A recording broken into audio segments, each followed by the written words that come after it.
इससे पहले वाले वीडियो में हमने आपको बताया था कि आपको तत्वचिंतन या जोमेटो दोनों में से कौन सा आईपीओ अप्लाई करना चाहिए। अभी एक मनी कंट्रोल पे न्यूज आई थी, ब्रोकर हाउस का रिसर्च था। उन्होंने कुछ पॉइंट्स किए हैं कि जोमेटो को आईपीओ अप्लाई क्यों नहीं करना चाहिए। हम उसको एक पीपीटी के थ्रू एक्सप्लेन करेंगे। तो सबसे पहले उन्होंने बोला है कि कंपनी लॉस मेकिंग है।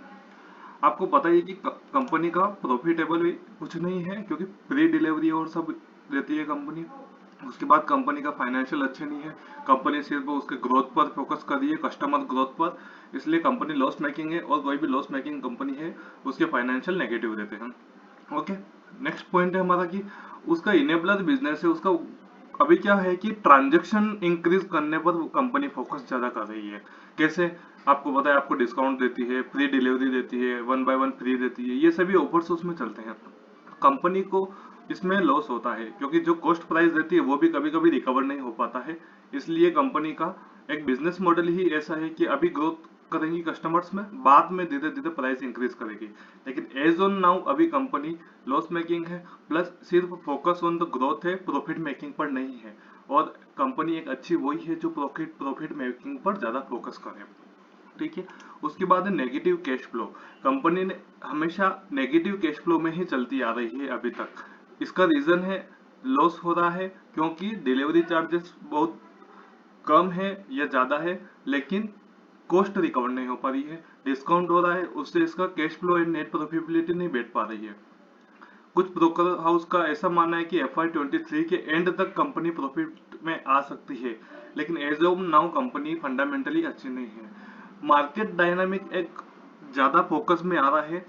मार्केट डायनामिक कैसे कि आईपीओ आ रहे हैं अभी कंटिन्यूसली।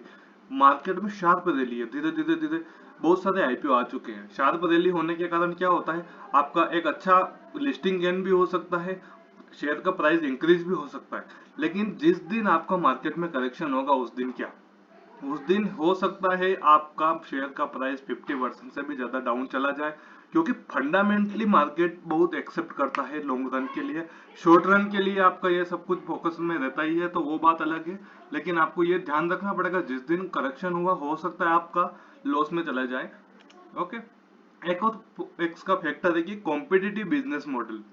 कॉम्पिटिटिव बिजनेस मॉडल कैसा है? कोई भी कंपनी है उसका हमेशा कॉम्पिटिटर रहता है। वो कॉम्पिटिटर कैसा है? अगर मान लो अमेजन का हम बात करें, अमेजन ने फ्यूचर में पूरा एक इंडिया लेवल पर या वर्ल्ड वाइड लेवल पर अमेजन फूड डिलीवरी स्टार्ट कर दिया। तो जैसे कि उसने अभी इनिशियल किया था बेंगलोर के कुछ पार्ट में। अगर अमेजन इस बिजनेस में आ गया है तो जोमेटो बहुत छोटा रहेगा इसके लिए। तो कॉम्पिटिटिव बिजनेस मॉडल हमेशा ध्यान में रखना पड़ेगा, क्योंकि फ्यूचर में कॉम्पिटिटिव बहुत सारे हो सकते हैं। जैसे स्विगी भी कॉम्पिटिटिव है इसका, अमेजन भी है। लेकिन ये कंसिडरेशन में हमको सब कुछ रखना पड़ता है। ओके। एक और है offer for sale. Offer for sale में क्या रहता है कि एग्जिस्टिंग शेयर होल्डर भी है बहुत सारे, वो आज नहीं तो कल इसका शेयर सेल करेंगे। तो जैसे शेयर सेल करेंगे तो हो सकता है मार्केट में एक सेलिंग प्रेशर दिखे और आपका प्राइस बहुत डाउन चला जाए। क्योंकि एग्जिस्टिंग शेयर होल्डर आईपीओ इसलिए आते हैं बहुत बार, मैं ये नहीं बोल रहा हूँ कि हर बार, लेकिन कभी कभी ये रीजन भी रहता है कि प्रॉफिट बुकिंग करके वो अपना प्रॉफिट बुक कर दे और बाहर निकल जाए कंपनी से। ठीक है। ये एक छोटा सा एनालिसिस था। डिसीजन आपका है, मैं यही नहीं बोल रहा हूँ कि इसको अप्लाई ही मत करें, लेकिन आपको सिर्फ एक ओवरव्यू दिया है कि आपको करना चाहिए नहीं करना चाहिए। अगर आप अप्लाई भी नहीं कर रहे हो तो एक आपको नॉलेज मिला है कि एग्जैक्टली बिजनेस कैसा क्या काम कर रहा है और कंपनी का। Okay. Thank you very much. Share कर दीजिए, जिसको भी जरूरत है उसको आप आराम से बताइए, और लाइक करके सब्सक्राइब कर दीजिए।